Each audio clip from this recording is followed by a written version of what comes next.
And thank you for joining us on PM Express. Let's have this big picture conversation. You've heard a lot about the Galamsey fight, of course, on the back of the Aisha One arrest. But there's a bigger conversation that was broached, I must add, by Professor Ening. And I want to expand on that in this edition of PM Express. It is the Chinese invasion, the Galamsey, and the question of economic sabotage. Because if you there's a lot has been written. One of my guests tonight, Dr. Lloyd Amo, has written a lot about the big Chinese agenda for Africa and why Africa and countries like Ghana must have their own strategy for dealing with China.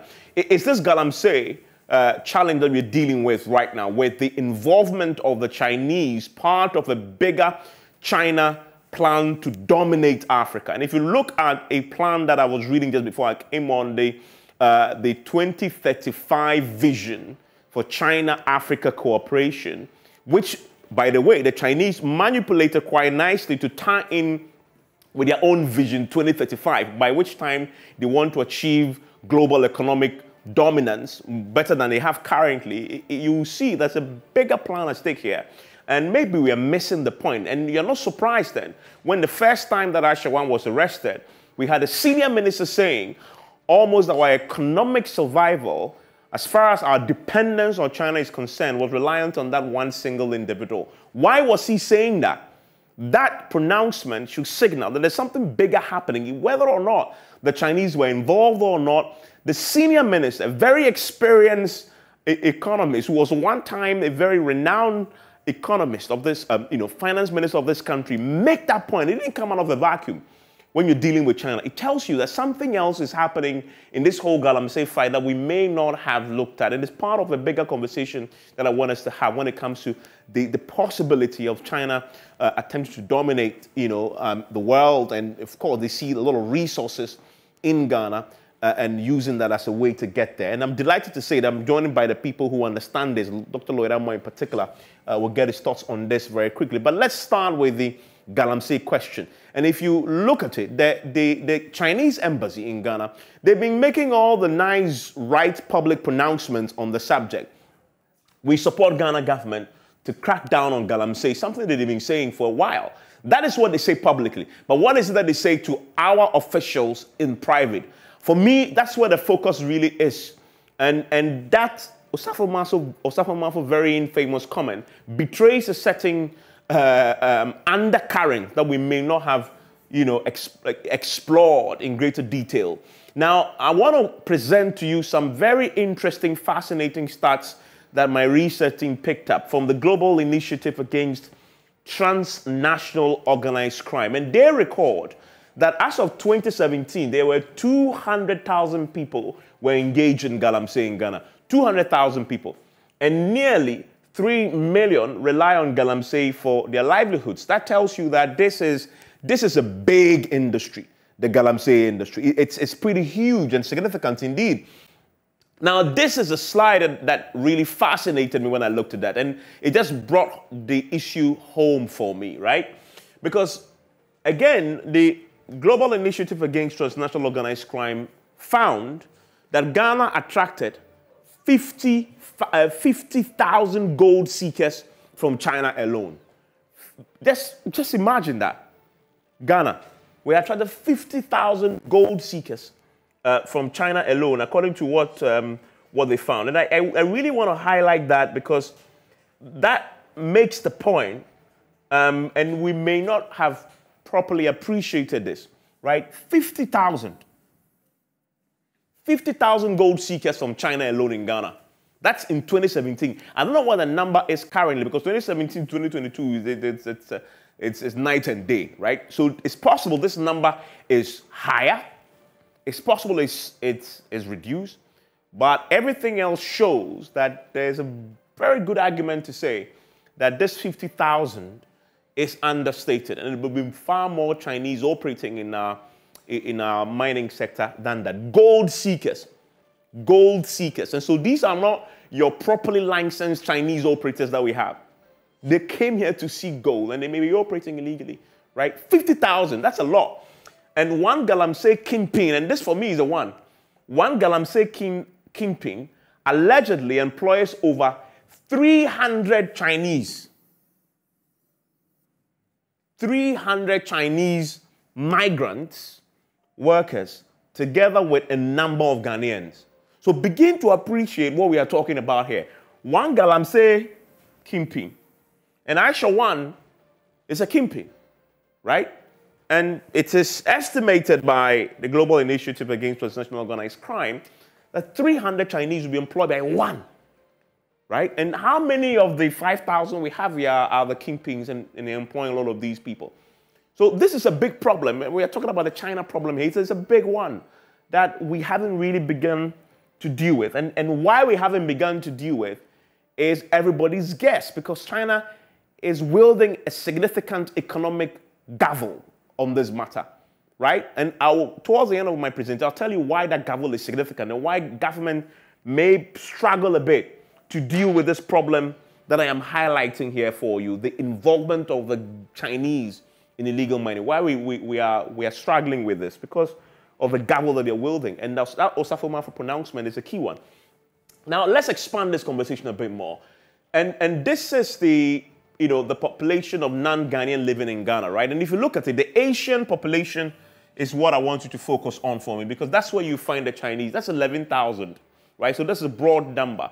And if you compare to that, what was found in terms of those who were here, the Chinese alone, 50,000, there's a disparity, I must admit. And you could tell that possibly this, one of them is under or overstating what the issue is. However, the impact, and I was talking about earlier, I remember the conversation we were having about the likely economic sabotage and economic impact of illegal mining. The impact is huge because, according to Bloomberg, more than 19,000 hectares, or about 2% of cocoa plantations destroyed by Galamsey operations. 19,000 hectares. And again, many will say that if you sort of have a conversation about this now, this will be a significant more. And that's why we'll be talking to the Small Scale Miners Association, because they encounter this on a daily basis. They're probably giving us a sense of how accurate this is. But 19,000 is a lot, right? Cocoa plantations. And this is the reason why this is important. Cocoa is a major cash crop, one of our biggest foreign exchange earners. If you take away gold, if you take away oil, you come to cocoa. Without cocoa, we'll struggle. Each time the economy, the city is depreciating, you hear government say cocoa syndicated loan, because when it comes in, it helps the city stabilize a bit. And that is how important cocoa is to us. And yet, we are seeing that because of Galamsey and the significant role that the Chinese play, and the Chinese are those who they have the money. How many Ghanaians can have the money to buy and invest in the excavators that we see? Very few. So the Ghanaians get the land, and then they bring in the Chinese with the resources, and they work, and they bring in their people, 300 of them. One Chinese Galamsey kingpin, right? And they are destroying our cocoa farms. Our economic survival, I must submit to you, is hanging by a thread on this particular matter if it's not dealt with. Again, cocoa output slumped, no wonder, by 34% in the first 6 months of 2022 compared to last year. Why is this? There's a good argument there to say that part of the reason we are seeing this is because of the effects of Galamsey. Hopefully, we can get a sense from this from the Cocoa Board themselves when they join us. Now, Ghana is unlikely to meet its initial cocoa output of 150,000 tons this year. And this according to Bloomberg, by the way. So this is a real existential threat you're talking about, the Galamsey. It's not just about people destroying the environment. I'm submitting to you on PMSS tonight that it's not just about destroying the environment. It is about destroying Ghana's economy, which is a big problem. In addition to the environment, the economy is at stake. Where we are right now with the Ghanaian economy, if you put this in the mix, you begin to appreciate why this must take on a very aggressive posture. And the president was right when he put his political career on this because of this impact. Now, if you take it beyond Ghana, you begin to see that this problem we are dealing with is not unique to Ghana. DR Congo government had to suspend operations of 6 small Chinese companies, ordering all local and foreign staff to leave their sites, right? And they've gone into this arrangement, and you begin to see what is happening with the China Hydro here. The government increased scrutiny of the Chinese mining activities, reviewing the $6 billion infrastructure for minerals deal with Chinese investors. They want to have the same deal. The Chinese, they like our minerals. If they can't do it illegally, they will do it through proper channels like Sino Hydro, asking they want your bauxite. And so we're giving you infrastructure for bauxite. They want that. They want to feed. China is a beast that needs to be fed. And so they want this to feed the Chinese beast, right? Because they want to grow and develop. And all these areas in Africa are having this challenge as well, right? As the document there shows us. By the way, whilst we are at this, you know, one of the places that we trade the most is China. Ghana's top import sources. We are importing heavily. Number one from China, 6.75 billion. They take our gold. They want to take our bauxite. They take it to China. They refine it into many, many things, and we go and buy and bring it back. Pay attention. Pay attention. Economic dominance. It is strategy. Where is our strategy? Where is our strategy? Is a question that, you know, Dr. Lloyd Damwa has asked a million times that we haven't found an answer to. But then, this is the many MOUs we signed with China. This is to make the point to you that it is a reason why we would say, for example, that Aisha 1 is so important that it may affect some of this. One of them, One Belt, One Road MOU, MOU on Regional Aviation Cooperation, Agreement for Cooperation and Peaceful Use of Nuclear Energy, 2 billion Sino Hydro deal, Phase 2 of UHA's project, extension of Cape Coast Stadium, supply of police vehicles to Ghana service. Why do you think the Chinese, they are not for that Christmas? There's a strategy behind this. And this whole Galamsey conversation may be part of that. Am I being paranoid? You hear Professor Eni make that point categorically. There may be economic consideration, economic espionage factors, economic sabotage issues at play here, willingly or unwillingly, deliberately or indeliberately, is happening. Should we dismiss these concerns? Let's engage them. As I say, Dr. Lloyd Amwa is my guest. Fifi Boafo is a public affairs with Cocoa Board. Is Fifi Boafo on? Okay, Fifi, thank you for joining us. Also joining me is Dr. Lodoma. As I said, we're going to be having the Small Scale Miners Association join us. Okay. So we have right now Fifi Boafo and Dr. Lloyd Amwa who are joining us right now. I want to take a break. When I return, I'll hear them. Stay with me. And thank you very much for joining us on PM Express. Michael Kojo-Pepra is the president of Small Scale Miners Association. Is joining us on Zoom right now. Also joining me is Fifi Boafo. He speaks for the Cocoa Board and joins us on Zoom as well. Dr. Lloyd Amwa, I've said, is the Director, Center for Asian Studies at the University of Ghana, joins us on Zoom as well. But I want to quickly start and just get a sense of how this is affecting the cocoa farmers themselves, very, very briefly. So we all know where we stand with this matter. And that's why Nana Opambo Bonsu is a cocoa farmer himself, and he belongs to the Concerned Cocoa Farmers Association. He's joining us on the phone for a quick chat before I open the conversation up for everybody else to join. Nana, how are you, sir? Hello, Nana. Yeah, hello. How are you, Nana? I'm doing good. Great. Nana, tell me, how is the Galamsey affecting cocoa farmers and cocoa farms? Oh, okay. Thank you very much. And then good evening to your lovely listeners. And then also I'll say a very big thanks to all the concerned farmers team for working very hard to protect the cocoa trees in this country. The major challenge that we are facing as cocoa farmers is they are taking the heart of our economy. They are just destroying it, taking the good, which has been a serious challenge with us. We've made a whole lot of series of campaigns going through the various farming communities here and there just for the farmers to understand. We came out with a program called Identification of Community Challenges, engaging farmers, telling them the importance of cocoa and then also the dangers with this kind of environment that others are destroying it just for a gold. And at the end of the day, the results was perfectly, but what happened was through our advocacy and other things that we're doing. Hello? Yes, I can hear you. Yeah, through our advocacy and things that we're doing, the people Gaja also pick what we said, and then they put up a proposal or a petition to Parliament, thinking that Parliament will pass a bill, because all that we were saying was Parliament have to pass a bill to protect the cocoa trees. All because there was an incident that happened in the eastern region, which almost a mile square of cocoa plantation was just destroyed. We called the then chairman, and then he told us that it's an economic situation.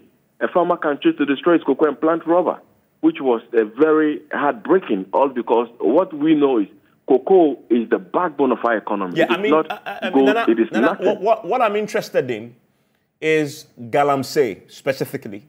I want to hear how Galamsey specifically is affecting the cocoa farmers and the farms. Yeah, well, as I'm speaking to you right now, when you head towards to a place like the western region, most of our cocoa lands has been marked. Others has been destroyed just for the Galamsey. When it comes to eastern region, as I'm speaking to you right now, there's an excavator within the 81 West that is clearing a whole cocoa, a cocoa that has reached its peak, for the farmer just to harvest it, for cocoa board to get it, and then for the farmer also to get something in his pocket. As I'm speaking to you, there's an excavator within that is clearing everything. They are just taking it all off. And it is heartbreaking. We have been saying this thing here and there each and every day. But the problem is there's no law that protects the cocoa tree.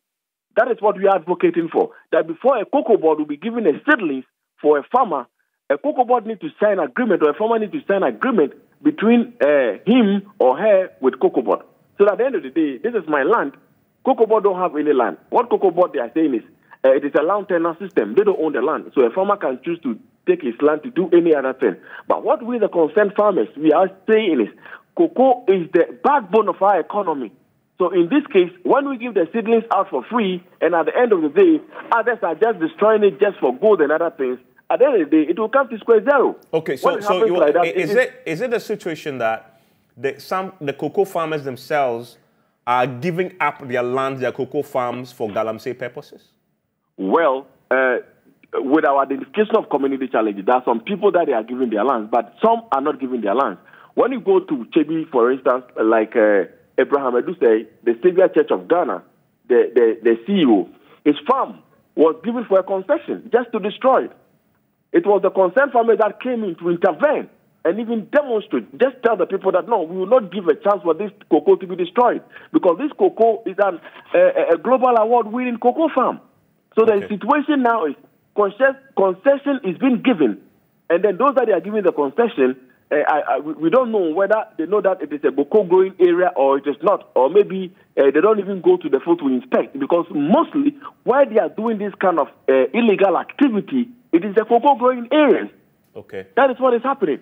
And it's affecting us seriously. When you go to Jaboso, as I'm speaking to you right now, most of the rice farmers and even the cocoa farmers, most of their lands are being taken away from them. And then they are doing Galamsey, which is very dangerous. So now you mentioned another crop which is very important to us, rice farmers. Thank you, Nana. I want to quickly expand on this a bit more. And a good friend of mine who works in this field and has been to 75 cocoa districts over the last 5-year period estimates that about 100,000 metric tons of cocoa is lost to Galamsey every year. And I have no reason to doubt that. I would expand on that pretty shortly. So just let that sink in for a second. Michael Kojo-Pepra is with the Small Scale Miners Association. Hello, Michael. Hello, Evans. Hi, Michael. Great to have you join us. And listen, you work in the mining sector. Now, we're talking about the Chinese invasion. Is it accurate to call it an invasion? And because what we hear is that a lot of these big illegal Galamsey operations are funded by the Chinese because they have the funds. Is it as bad as we have been made to believe? First of all, let me extend my greetings to your viewers. As a matter of fact, I cannot say that there is an invasion on our various crops or our various farmlands in this country. What I can say is that the issue on Galamsey is something we all need to come together to find a long-lasting solution to the problem. Yeah, okay. I mean, as for that, everybody has said that. Now, let me ask you this. The suggestion is, of course, the Chinese, they are not from here. It is the Ghanaians who want to engaging in a small-scale mining and illegal mining who bring the Chinese in under cover, and then they introduce them to the site. What do you say to that? I'm sure you've heard this said many, many times. Is that what happens? And this has been done with the active collusion of Ghanaians who lead the Chinese to these illegal Galamsey sites? In respect to that, I think these Chinese cannot just come from China and then just identify a community and then move direct straight to those places and then just go and do whatever they want with impunity. As a matter of fact, there should be a local collaborator who would be behind these miscreants and then in aiding them to go about their normal activities. So I can attest to the fact that there are various Ghanaians who are behind these Chinese illegal miners. Okay, okay. Let's quickly final one to you before we let you go. I mean, so you are with the Small Scale Miners Association. I mean, yeah. Do you know of some of your members who are actively, leading these Chinese to come in, and what do you do when that comes to your attention? Matter of fact, small scale mining is for Ghanaians. Mm-hmm. If you read the Minerals and Mining Act 607, it states clearly who can engage in small scale mining in the country. It doesn't, state that a foreigner can engage in small scale mining. Our members are people who we always check, and we can attest to the fact that majority of our members work with themselves, and they don't include foreigners in the venture or in the sector. Okay. Okay, thank you very much. Let me quickly now zero in on a big conversation. I just wanted to establish the basis for this. You hear the cocoa story. We've had the small-scale miners. I want to bring in Lloyd, and then I want to bring in Fifi Boafo with the cocoa board. Fifi Boafo, very quickly, if you were all with us. Now, we had the cocoa story there from Nana, who says, of course, a lot of the lands are now being converted from cocoa farms to illegal mining sites, and some of them to concessions. The farmers themselves, instead of cultivating cocoa, are now handing over the lands for illegal mining activities because it's more lucrative. I mean, first of all, confirm for me from where you sit at the cocoa board level, what the story is as far as the cocoa and the impact that illegal mining is having on it, and how concerned are you about that? What's a picture from where you sit? It's a very worrying one. Worrying because, just like the farmer indicated, it is not just the small-scale miners who are taking over cocoa lands, but then the illegal miners are also doing so. And they come in different forms. So there are situations where the farmer willingly says that, well, I'm giving out my cocoa land. Even though you said it's lucrative, it is actually not lucrative in the long term, because when they come initially, they offer a lump sum. It looks enticing and exciting for the farmer. The farmer takes the money. In a matter of a year, maximum 2 years, everything is gone and the farmer is back to ground zero. In some instances, you have the cocoa farmer who says that, well, I'm not willing to give out my land. But you have some traditional authorities who have given the cocoa farmers their land and for the farmers to plant the cocoa on. They say that, well, we Nananom have decided to have a different use for the land, and they compel these cocoa farmers to give out the land to the illegal miners or the small-scale miners who take over, and then the whole land is converted into mining activity. There's the third group. These are people who actually force the farmers into it, because probably an adjoining cocoa farm will be converted into an illegal mine site or a small-scale mine site. Then the result of the activities, their tailings, is washed into the cocoa farm, affecting the soil fertility. And then the farmer is forced to give out the farm for the small-scale mining or the illegal mining. Or in some instances, the farmers just abandon the whole place or they sell it to them. So that is how these people take over the farms of the cocoa farmers.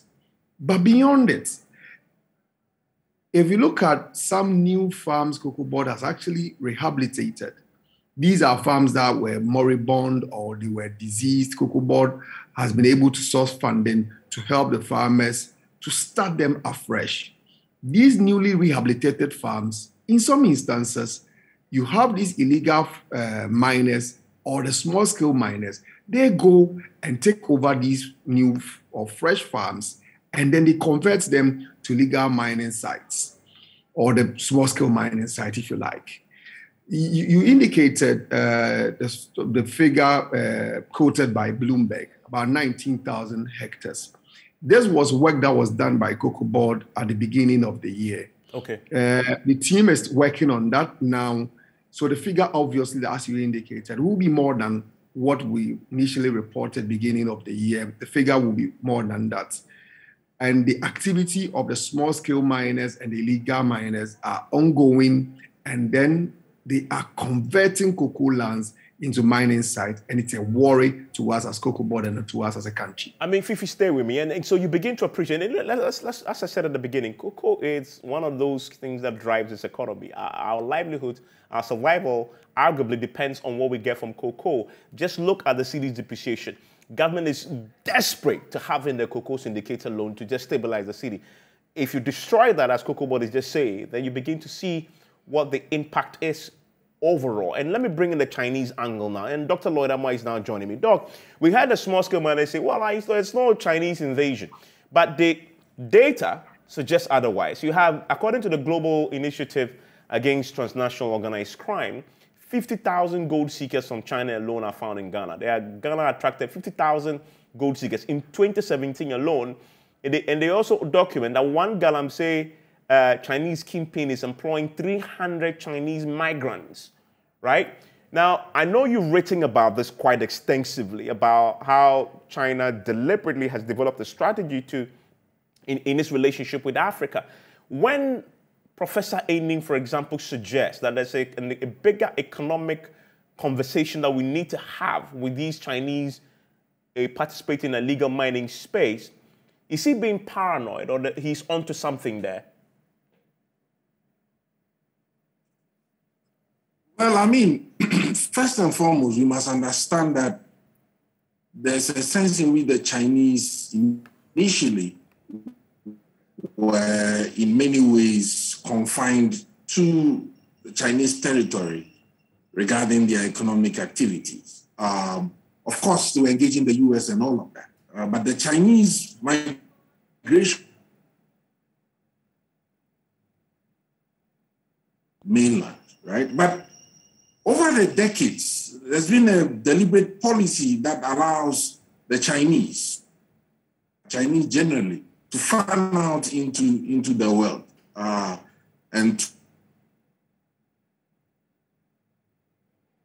oh goodness me, we have an and to make a fortune, to go in taken by my fellow scholar Aining is one in which he tries to look at the reality of the situation and then draw or infer from that a certain position that should cause us essentially to be worried in terms of what seems to be a systematic, organized presence of the Chinese in our country.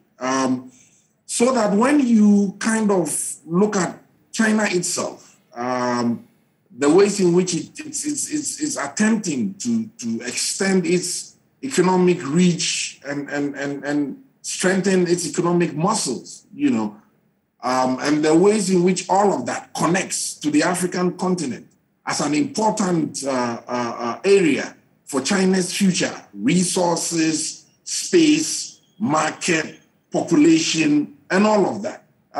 Then what he's saying begins in many ways to make a lot of sense. So I won't call it paranoia. I think it's on the basis of the facts. One can draw a certain plausible inference from what it is that is happening and to go the kind of routes that he's going. You know, so, and I mean, the question of economic competition is one that is intense, it is pitiless, it is cutthroat, you know, and countries will do all sorts of things in the attempt to have the edge, in the attempt to ensure that they dominate and can safeguard the economic future of their countries, you know. So we should not, I do not downplay the angles that he's offering us. In any case, I mean,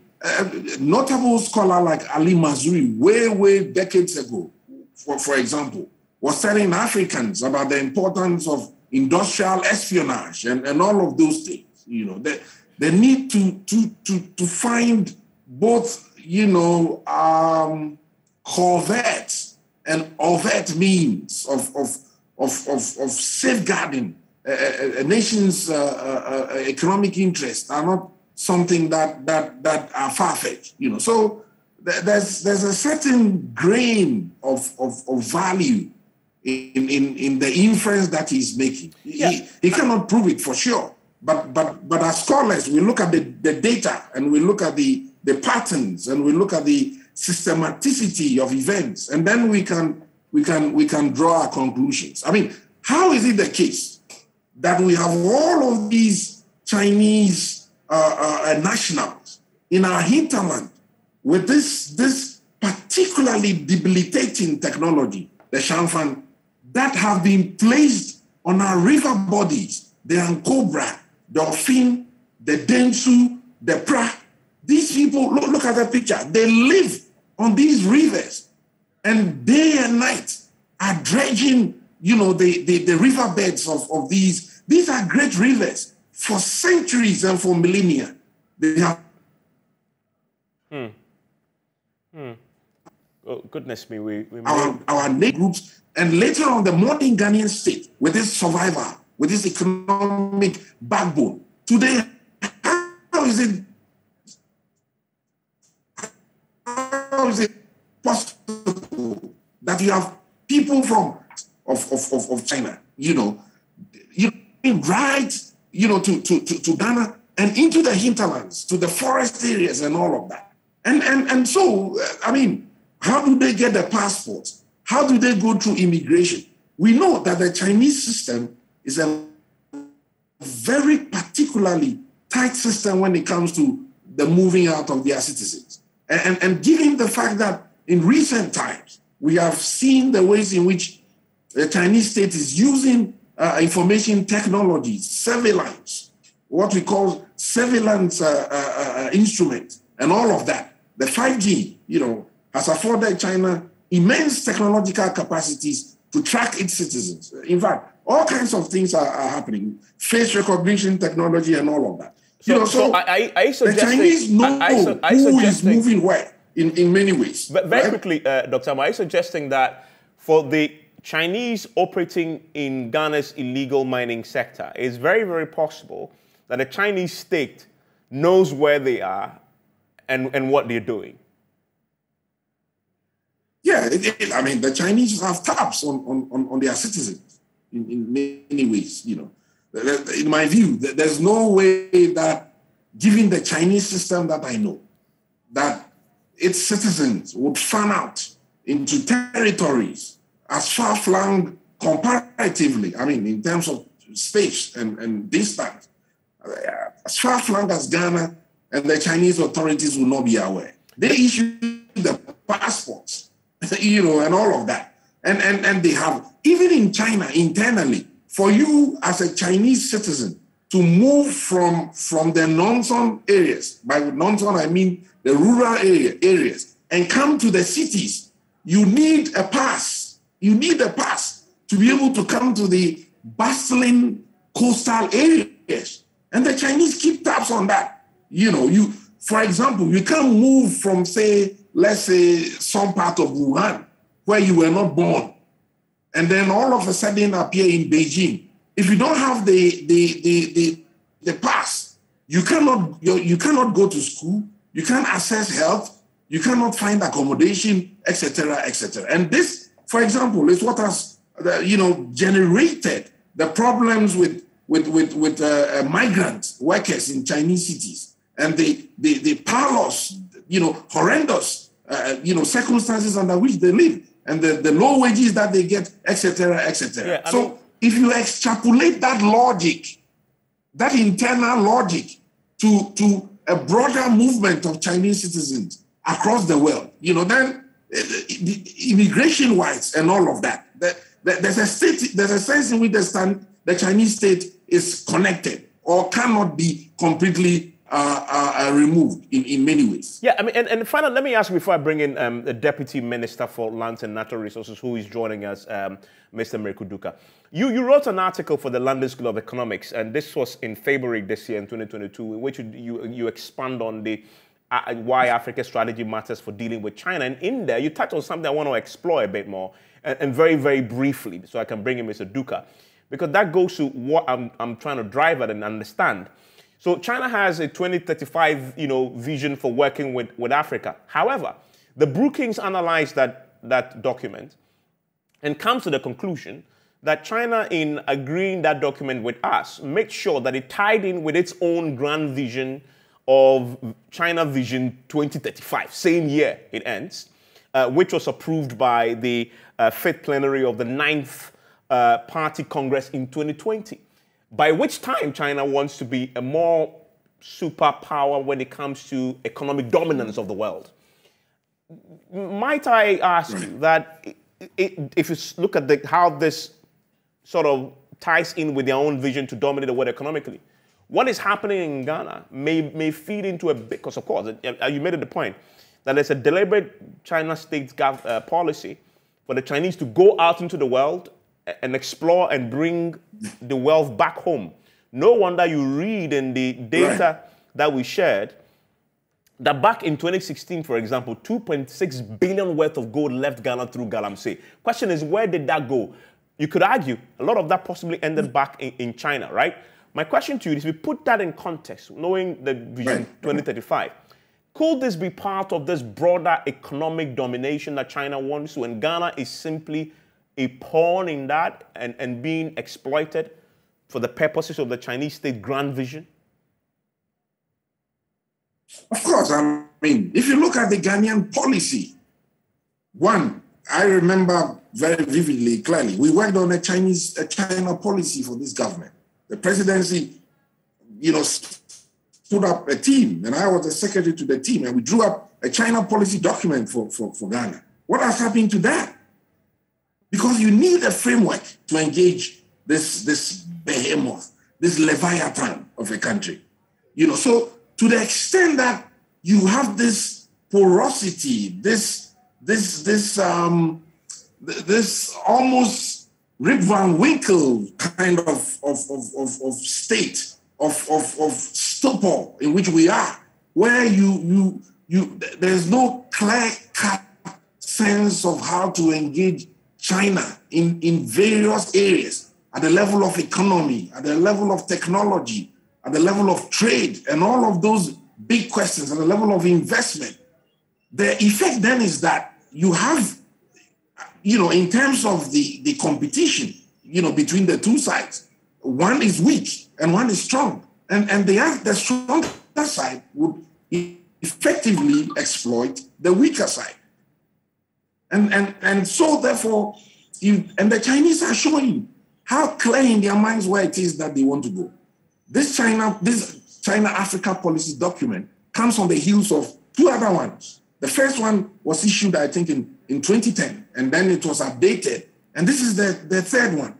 I mean, where is the Ghanaian one, for example, publicly made available with a white paper on it?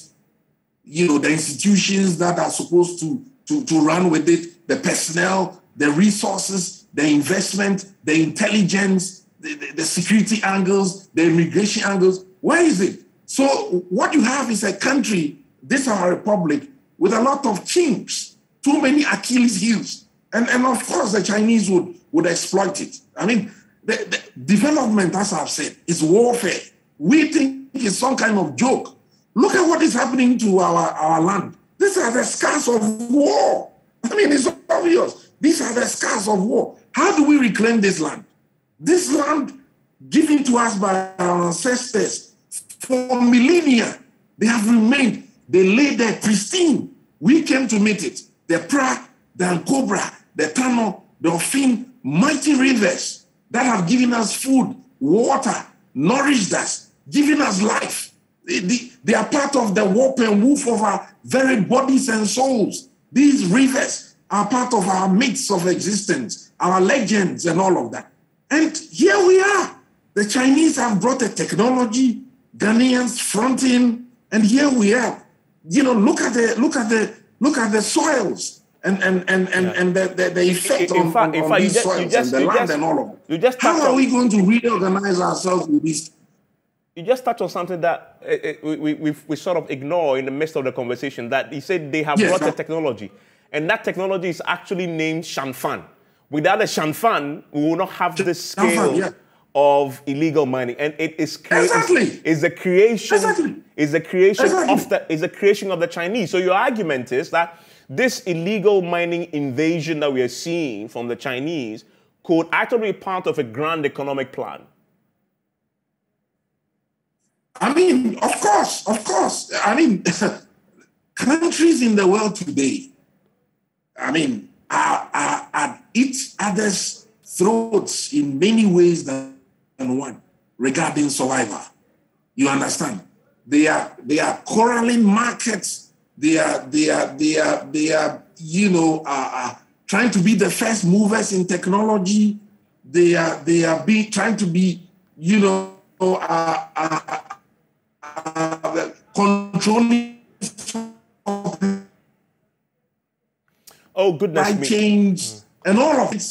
It's no child's play. So if the Chinese feel that Ghana is asleep and it can take advantage of Ghana, ensure that some of its population move here and can settle and control the minerals, do it the way they want, nobody regulates them, or we are unwilling because politicals and traditional authorities and MPs and the rest are happy because they are getting money so that we destroy our country. The Chinese don't care. Okay. Stay with me, Dr. Amwa. Let me bring in Riku Duka, who is the Deputy Lands and Natural Resources Minister.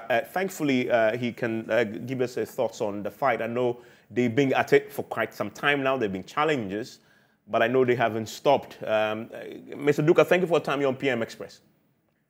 Thank you, Ivan. I mean, quickly, let's address this. I mean, recently, this Aisha 1 thing that came up, how did the ministry know about it, and how are you dealing with it? Good evening to your cherished viewers and listeners and your guests. Yes, as a ministry, we've been working tirelessly to ensure that all the recalcitrants are clamped down as far as the illegal mining is concerned. And as part of our efforts with the security agencies, we're able to track to get Aisha 1 arrested. And let me commend the security agencies for that bold effort.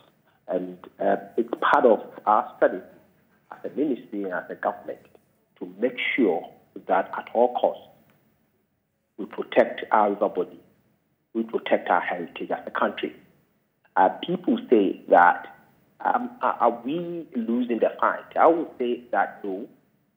And let me comment to the media as well for the effort you are making to indeed sensitize and conscientize the general populace as the need for us to protect our integrity as a country.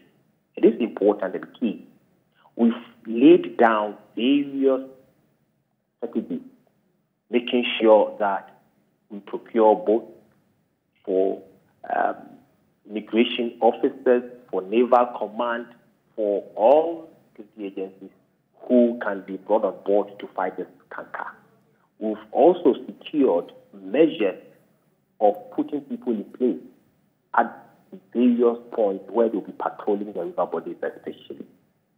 Let me put it on record that the ministry works collaboratively with that of the commission. We have a mineral commission. The mineral commission is established by law and has branches in most of the mining districts. And before a concession could be recommended for the minister to accept and sign, these officers or officers who are in charge or who have the technological know-how of the area will go through and make sure, assess the concession, make sure it befits the acceptance of the minister before the minister signs or endorses. So it is not the minister who in any way recommends a concession or agrees to a concession.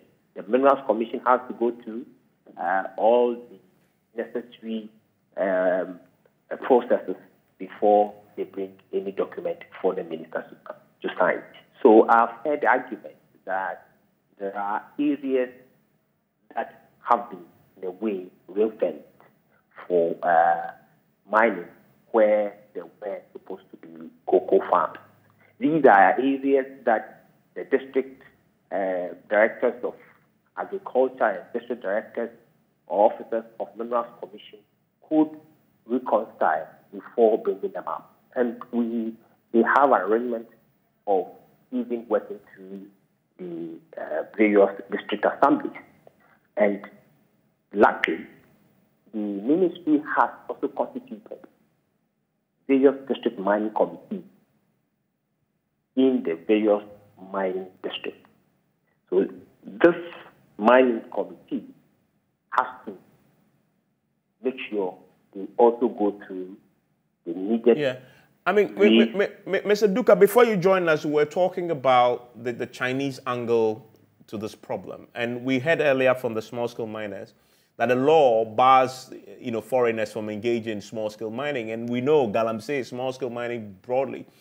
As we've heard already, and the statistics show that, the Chinese are the ones with the financial muscle.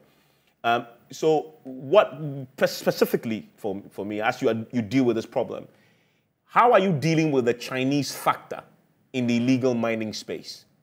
In fact, we've entrusted all our powers and whatever assistance we could to the security agencies, especially the Operation Hall 2, that has been moving around, making sure that they clamp down all these Chinese. Wherever we go and we are seen or found, or where we are giving information, we chase them up by the security agencies. So we're using our security agencies to make sure all these people are brought to book. So we leaving those stones on 10 to make sure. Were you surprised when the news broke that Aisha One was in Ghana and still engaged in illegal mining? It was personally, I was surprised personally that we could have such a situation. But interestingly, it happens. Sometimes our own people, some go to other foreign countries. They are deported. They find their way back and all that. We have people who meander their way to get into the country surprisingly.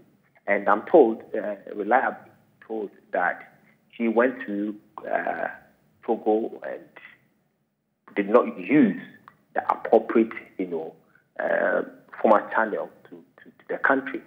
But irrespective of that, it happens all over the world. Situations of that, people are deported, they find their way back to the country and all that. So let's leave that one for the security agencies to investigate further. And I believe, as the president has directed and indicated, the law must take its own course in this regard. Yeah, I mean, I'm going to give a quick word to Fifi Boafo with the cocoa board. Fifi, so you painted a picture how bad the destruction of cocoa lands are. What is the cocoa board doing right now as part of your own efforts to save this very important cash crop which our economy relies on? What has been the approach, very quickly? Approach is to find a means of making sure that at least the farmers get better remuneration from their farming activity. It makes it more difficult for the farmers to give out their lands. In situations where you have the Minerals Commission giving out lands that are originally cocoa farms to these illegal miners or even the small-scale farmers, we realize that the farmers are not motivated or they do not have the strength to be able to fight on their own. So Cocoa Board has made available a legal team who are on standby, and they've actually done that in Sefiyo, also in another instance in the Western region, where they were able to represent these farmers, and the farmers were able to have their farms intact, where the small-scale miners did not just take away their farms from them. Another thing we are also doing is to engage other stakeholders. So, for example, the Minerals Commission, we've had an engagement with them, made them understand. So, for example, at present, if a cocoa farm is being converted to a small-scale mining site, all that the person is supposed to pay is 20 Ghana cedis for a tree. That's the usufruct. And we believe that this is woefully insignificant. So Cocoa Board at present is putting together a legislation that ensures that the farmer is well remunerated in a situation whereby the farmer has to lose the cocoa farm or the cocoa tree to small-scale mining as a way of a disincentive to people who want to go into mining, be it small-scale or illegal mining, by taking over farms that belong to cocoa farmers, and then they are doing their activity in support of the country, or that builds the country in the long term, instead of the small-scale mining, which is just a short period of time, and then they lose their livelihood forever. So that's one of the things we are also doing. We also believe that the security agencies are very critical in such a situation, because people who force the farmers to give out their farms or to take over their farms, there's a need for the security agencies to intervene. We've had several engagements with the security agencies, and these engagements are ongoing. And it's our expectation that we'll be able to at least reduce the effect. It is very difficult. It's not within our remit to say that we stop it entirely. But we believe that these measures, among others, will be able to help at least save the farmers who are willing to save their cocoa farms. One of the things we're also doing is that the traditional authorities who are giving out the cocoa farms to small-scale miners or illegal miners, we are also engaging them, letting them appreciate, and in some instances, draw the attention to the fact that if you have given out your land to someone to plant cocoa, you cannot just overnight say that, well, I am the traditional authority, I own the land, and I want to use it for different purpose. So we are also engaging them, letting them appreciate the fact that what they are doing is not just only destroying the environment, but also going against the interest of the country, and there's a need for them to stop that. Yeah.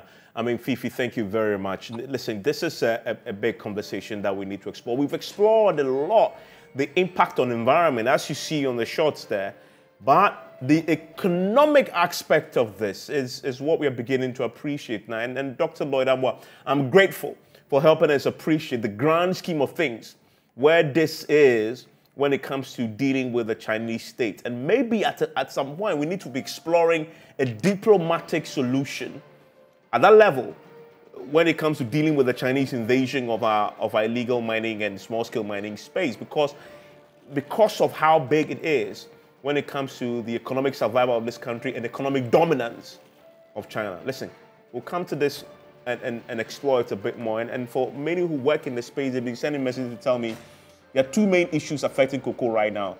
The swollen shoot, but also there's Galamsey. In areas where the swollen shoot is not a problem, it is the Galamsey that is now destroying the cocoa. So the disease is out of the way, Galamsey is taking over.